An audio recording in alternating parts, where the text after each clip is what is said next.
Bonjour, donc voici le petit texte que je vous propose aujourd'hui.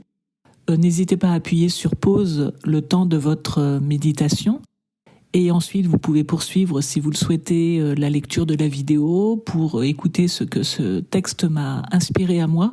Mais vraiment, ce n'est pas une obligation, sentez-vous absolument libre. Le plus important, c'est vraiment ce que le texte vous dit à vous. Et si justement vous souhaitez partager, mais là non plus ce n'est pas une obligation, faites-le en toute liberté si vous le désirez. Donc si vous souhaitez partager ce que le texte vous a inspiré, n'hésitez pas à le faire en commentaire.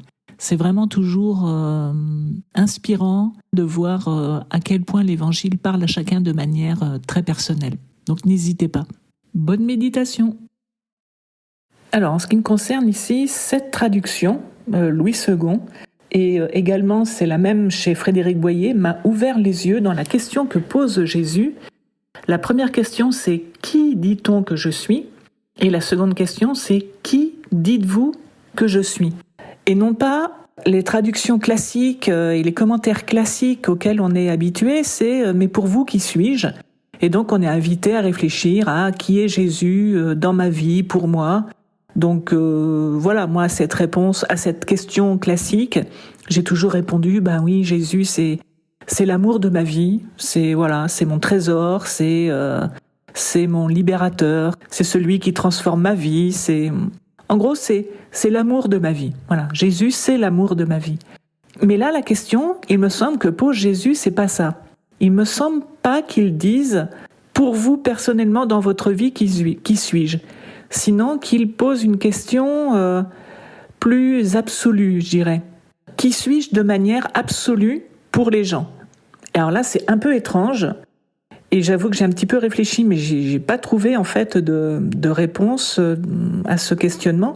Comment est-ce qu'on peut définir une personne avec une autre ? À savoir qu'il parle de Jésus, c'est Jean le Baptiste, qui est contemporain de Jésus. À la limite, dire Élie, on savait qu'Élie devait revenir, etc. L'un des prophètes du passé, éventuellement, pourquoi est-ce qu'il ne serait pas revenu ? Mais quelqu'un qui est contemporain, comment est-ce qu'on peut définir une personne par une autre qui vit au même moment ? Bon, bref, je laisse ça de côté. La question que je me suis vraiment posée, c'est, au XXIe siècle, qu'est-ce qu'on peut dire de Jésus à nos contemporains ? Parce qu'en fait, la réponse de Pierre, quand il demande à Pierre... Mais vous, qui dites-vous que je suis ?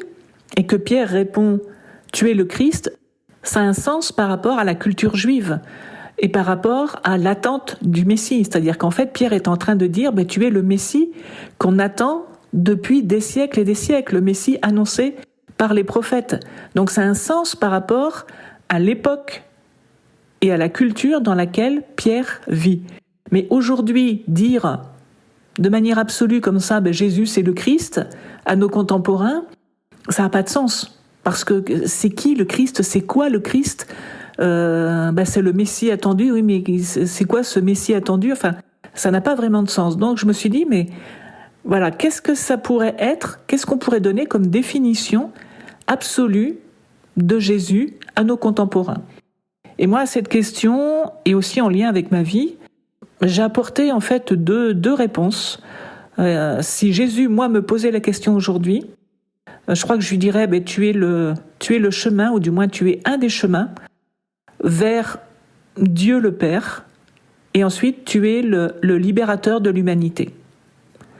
Et bon, je ne sais pas si ça aurait davantage de sens que de dire que c'est le Christ, que c'est le Messie pour nos contemporains, mais... je crois qu'actuellement, c'est la réponse que j'apporterai. Et je trouve que c'est une question importante à se poser, au-delà de savoir ce qu'il représente dans ma vie à moi personnelle, mais d'essayer de le définir d'une manière un peu plus absolue, qui puisse parler, qui soit susceptible de parler aux gens au XXIe siècle.